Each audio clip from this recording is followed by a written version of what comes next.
Alright, after a much needed vacation, I'm back to making videos. So it's finally time to talk about Broken Field 2042. I mean Battlefield 2042. Now DICE is actively working on fixing the entire game, and there's been changes in the leadership position at the company. So what I cover now in this video may or may not be fixed by the time it gets released, or a few weeks after.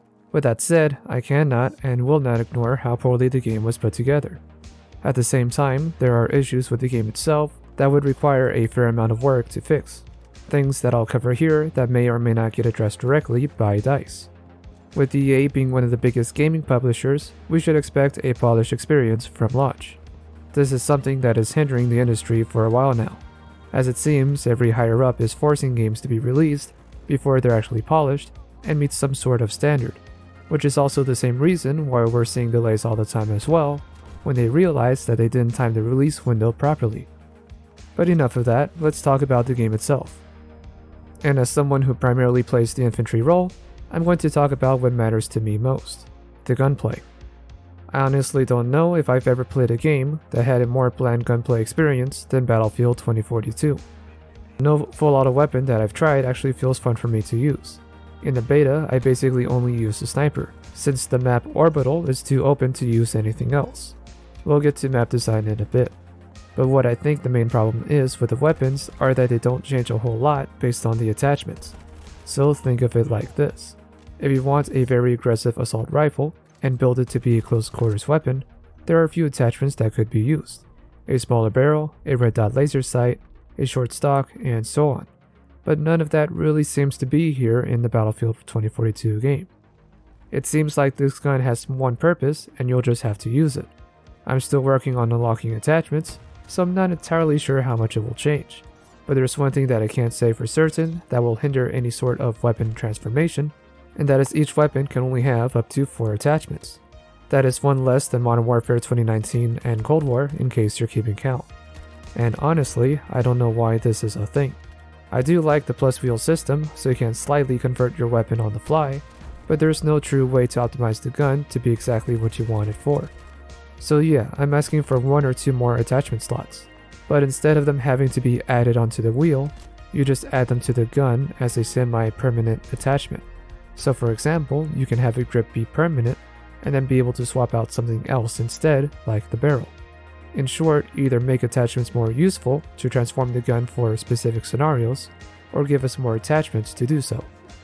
Also, we should discuss how little content is actually in Battlefield 2042, which will be this next segment. Starting off with the weapons, you have 4 ARs, 4 SMGs, 2 LMGs, 3 marksman DMR rifles, 3 sniper rifles, 3 shotguns, and 3 handguns. What disappoints me more than this very short list is that you only have access to 1 of each type from the start, which means that there is 0 variety when you first play this game. You want another AR? Too bad, you gotta use this one for the next 10 levels. And the level requirements are also a bit high in my opinion in order to unlock the next weapon. Who in their right mind thought that this was a good idea? The amount of weapons in this game is already low, but then to force us to use only 1 of each weapon type? I'm not sure what the idea was here, other than to try and stall players with needless grind in order to hopefully keep players in the game longer. It hasn't really worked out for me all that well, more so with my limited time that I haven't found enjoyment in using the one weapon for the past 4 hours. So let that sink in for a bit. In the meantime, let's talk about game modes. Well, there's really only 2 game modes for Battlefield 2042. That is Conquest and Breakthrough, which is basically Conquest with 1 objective at a time. Again, DICE is ignoring the shooter part of their first-person shooter game. For an experience like say, I don't know, a team deathmatch or domination mode, you'll have to find something like that in the portal section instead of it being a standard mode. We here at DICE could not be bothered with creating a standard TDM mode for this game. Really, a full price $60 game, and all you can show for it is 2 game modes and Hazard Zone. Now I know this game is a big package, including weapons and customizations for Portal, but it does really make me feel like most of the effort went into creating Portal than it did for anything else.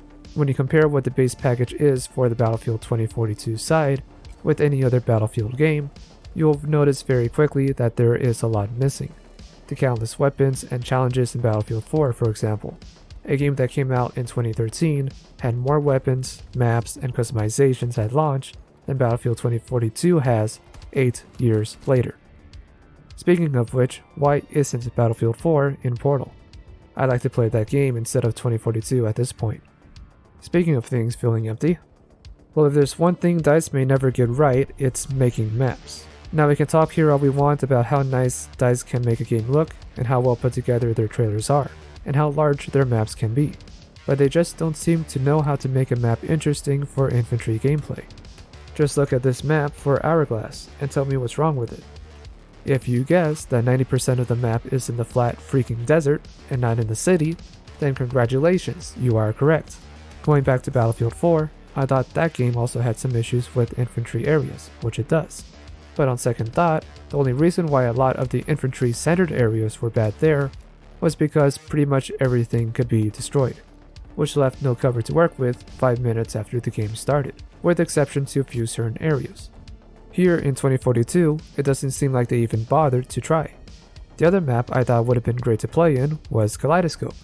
This, actually being a map that takes place in a city, actually ends up taking place in the park. So you know what that means. No cover to work with in most areas yet again. I don't know why DICE seems to be absolutely afraid of having an actual city square to make a map out of, similar to Siege of Shanghai. Even though that map wasn't great overall, it is a godsend compared to this. I know some areas do have to be open to make way for vehicle combat, but that didn't stop them before when making maps like, say, Pearl Market, Operation Locker, Operation Metro, which are some of my personal favorites for obvious reasons. Or other maps like, say, Flood Zone, Zavad 311, or even Land King Down. Those maps have more infantry-focused areas than any other 2042 map I've played at this time. So it seems we will have to wait for new maps to come out, and hopefully remakes of previous maps to get a better glimpse at actual infantry combat and gunplay. Truly, the only saving grace this game has is Portal mode. Even then, there are things missing from that mode, such as a domination mode or true TDM modes. There are TDM modes that you can find in Portal, but it hasn't been easy to find one with a good map or a good setup, or one that has a ping near your location. At this point, if you are considering whether or not to buy this game, my only recommendation is this. If you want infantry gameplay, go elsewhere for a few months. Come back and see if any new maps have come out or if they've done anything to improve that experience. If you want vehicle combat, I can't really say much on that matter, but it does seem like the map design is made to give vehicles preference in my opinion. Overall, I can't give this game a recommendation at this time. DICE is currently working hard to rework a lot of areas on this game, but that will take time. It's up to you to decide if you have faith that DICE will change things around, like they have done in the past, or if it's just not worth the headache. So until then, I am Mr. Rain, and I will see you guys next time.